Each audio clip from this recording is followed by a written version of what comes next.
Rozvoj vidieka a jeho podnikateľské možnosti sú kľúčom k udržateľnému rastu a prosperite vidieckych oblastí. O názor sme požiadali niekoľkých odborníkov. Vidiek.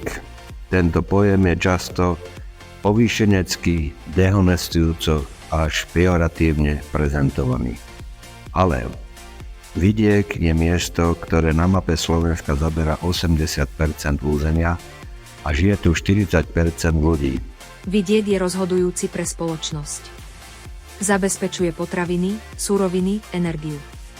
Podporuje rekreáciu, turizmus a ochranu prírody. Rozvoj agroturistiky sa momentálne veľmi preperuje. Turistický ruch je veľmi zaujímavý. Myslím, že pre každú firmu, či je to súkromná, štátna, len treba mať k tomu aj patrične vzdelaných ľudí. Vidiecké podnikanie podporuje rozvoj poľnohospodárstva a produkciu kvalitných potravín a surovín prostredníctvom moderných technológií a udržateľné hospodárenie. Vidiek a poľnohospodárstvo potrebuje nádejných a mladých ľudí. Vidiek je miesto, ktoré si zaslúhuje pozornosť. Máme tu veľké prírodné, historické, kultúrne a iné zdroje. Vidiek si zaslúži rozvoj.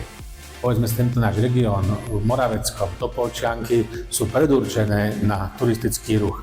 Využitie krásnej prírody, kultúrneho dedičstva a remesiel pre turistov je súčasťou rozvoja vidieka, ktorý neobmedzuje len poľnohospodárstvo. Možno sa práve teraz rozhodujete, akým smerom sa bude uberať váš život do budúcnosti a rozhodujete sa možno aj, akú školu budete navštevovať a aký obor si vyberiete. Zákazník je náš pán a toto by mali vlastne sa učiť možno od tej základnej škole, alebo možno rodičia mali štiepovať do detí, že vlastne keď niečo chcem robiť, tak to musí robiť s radosťou a s chuťou.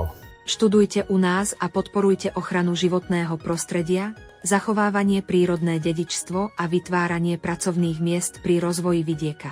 Pre rozvoj je potrebné ale mať vzdelaných ľudí.